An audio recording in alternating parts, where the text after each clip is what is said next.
બોટાદમાં મોડી રાત્રિના જ્યોતિગ્રામ સર્કલ પાસે એક જ સમાજના લોકો વચ્ચે થયેલ બોલાચાલીમાં તલવાર જેવા હથિયારોથી હુમલો કરતા 2 લોકોને ઈજા પહોંચતા સારવાર માટે હોસ્પિટલ ખસેડ્યા,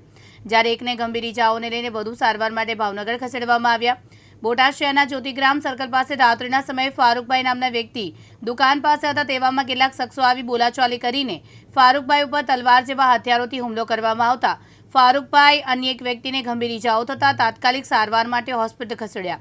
જ્યાં એકને ગંભીર ઈજાઓ થતાં વધુ સારવાર માટે ભાવનગર ખસેડ્યા છે। ફારૂકભાઈ, તમારી ઉપર હુમલો થયો છે, શું આખી ઘટના શું હતી? ઘટના સ્થળ એવું હતું કે જ્યોતિગ્રામ સર્કલ મારું ઘર છે, વોરા સોસાયટી, મુસ્લિમ વોરા સોસાયટી, અને હું ત્યાં માવો ખાવા ગયેલો અને ગાડી ઉપર બેઠેલો, બરાબર, અને માવો ખાતા ખાતા હું બેઠેલો ગાડી ઉપર, અને ફિરોઝ ઉર્ફે કાજી, એના ફાધર સબીરભાઈ ઉર્ફે કાજી અને એનો ભાઈ નવાઝ બરોબર કાજી, બરોબર છે, તો એને મારી ઉપર તલવારના ઘા કરે, તલવાર વડે મારા ઉપર હુમલો કર્યો। મુખ્ય કારણ શું? કારણ શું? કારણ એવું હતું કે ભાઈ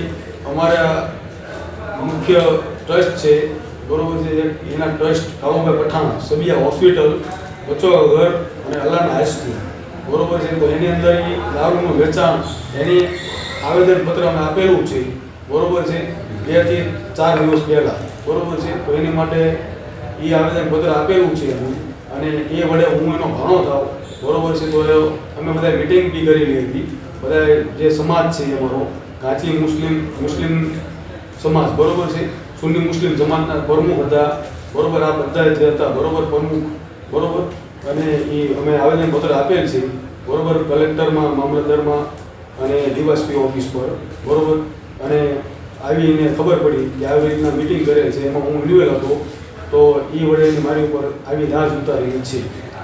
શું માંગણી શું છે? માંગણી એવી છે મારી કે જલ્દી ખાસમાં ખાસ કે આના જલ્દીથી પગલાં એવા લો કે આની ઉપર એવા એટલા બધા કેસ થયેલા છે,